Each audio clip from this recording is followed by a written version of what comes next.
This man simply was cheating on his girlfriend and was shot by one of his ex-girlfriend instantly. The next day he tried to escape from her, but she FedExed his ugly face to meet God again. However, it appeared that God hated him, trapping him in a death time loop on the day that Jack had died 2,356 times. Every morning when Jack wakes up, he knows exactly when and where the killer will move, so he can avoid them with ease. Shoes, pants, low bridge, shirt. With just a t-shirt, he can block the knives and wrap the killer's arm to bring him down, knowing that the killer would groan on the ground for 6 seconds. When the murderer gets up, Jack makes himself a hot cup of coffee and takes a little gulp, then he splashes it all over his face. The second killer, who is holding a Gatherling pistol, is outside the window of a helicopter. After hiding behind a pillar for a while, Jack lets the first wave of bullets take out the first killer. 8 seconds later, the Gatling gun stops firing, and Jack throws a flying knife to headshot the killer. Once the killer is down, the Gatling gun starts to misfire. Its trajectory is slowly shifting to the right. Jack walks through the hail of bullets to the sofa and crouching down, though he manages to avoid the falling rotor blades. Despite this, Jack is still unaware of why he is being pursued and realizes abruptly that the helicopter is going to blow. Jack leaped out the window in a hurry. There were 22 times that he landed neatly onto a garbage truck before being ran over by it and turned into an American guacamole. What a sad guy. The following time he tried to take a sports car, the driver would yell at him, but no one cared enough to help. Jack even took off with his shades. The third wave of killers was approaching, so Jack had to flee quickly. On his 87th revival, because he didn't drive fast enough, he was struck by TruckCon and sent flying.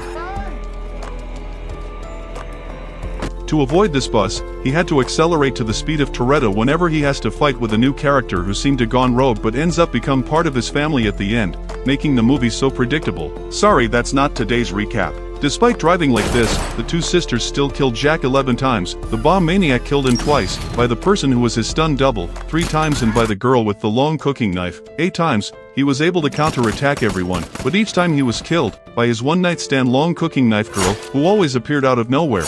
She would show off her skills and chop off his head with a single blow, and every time she would scream, "I am Guan Yin, and Guan Yin has done this." Obviously she is starving for her disappointed father's approval. He tried to fight back, but the killers were too many and too strong. He had never made it past 12:47 p.m. Sometimes after escaping the killers, he would go to a Japanese bar and drink 2 bottles of red sake.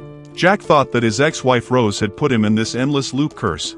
He used to be in the special forces, but when he retired, he stopped working and didn't take care of his son, which caused his wife to divorce him. Since then, he has been stuck in an endless death loop. On his 315th revival, Jack realized it was already 12:50 p.m. He had actually survived 3 more minutes than before. Jack had been hiding in an underground shopping mall when he unexpectedly saw his own son. After discovering he had a tracker on him that had no signal underground, so the killers couldn't find him. Just as he thought this, one by one, the killers materialized. He was holding his child in front of him when they started shooting at his back. Before he passed out, Jack glanced at his child with a newfound happiness and was ecstatic to wake up once more. Jack confronted the killer with ferocity, asking him how he found him. The killer would not talk, not even in death, so Jack had to find out for himself. He went to see a friend at a security company and asked where the best place to implant a tracker in the body would be. The friend suggested inside a tooth. Jack raced into the bathroom and extracted each tooth, taking a swig of white wine after each one, suffering greatly. Finally, he found the tooth with the tracker, using the tooth as bait, luring the killers out and systematically ambushed and retaliate against them. After dealing with those killers, Jack called his ex-wife, but her boss answered, not her. The boss let him know his ex-wife was already FedExed to Jesus and he was next on the delivery list. Jack is after the big boss, but first he needs to find a way to deal with rip-off Katana who had killed him over 50 times. After finding a Chinese sword master who had won the world championship for 12 years in a row, Jack asked her to teach him how to wield a sword. At first, they practiced with their hands acting as swords, exchanging moves, and the master repeatedly defeated Jack, leaving him covered in injuries every day. Gradually, Jack gained an understanding of swordsmanship and was able to practice with a wooden sword, even though he was still getting his ass handed to him. After 174 attempts, he was finally able to exchange a few moves with the master, and after 7 exchanges with real swords, Jack defeated the master and showed his respect by going back to face the girl again. When the girl was about to attack, Jack dropped his gun and grabbed a sword off the wall.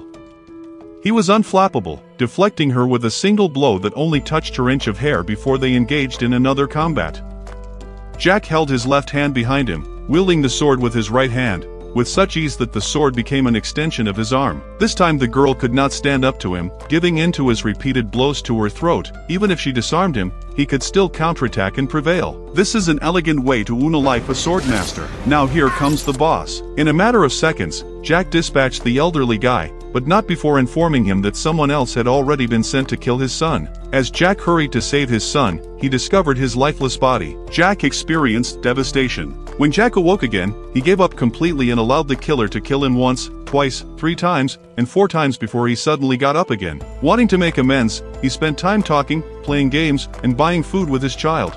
Gradually, he learned how to be a father. One day, Jack's child told him that his mother had called him this morning. Jack was surprised to learn that his ex-wife was still alive every morning. Jack saw from the surveillance that the boss had killed his ex-wife at 7:14. He woke up every day at 7 o'clock, meaning he had 14 minutes to save her. When he awoke again, he raced against time, hopping into a helicopter, arriving at the base by 7:10, using a Gatling gun to wipe out everyone in 10 seconds by 7:12, and then Jack took 2 minutes to cleanse the stairs and eliminate the boss and was able to save his former spouse. Rose clung to Jack and they both shed happy tears, yet the death loop remained unbroken.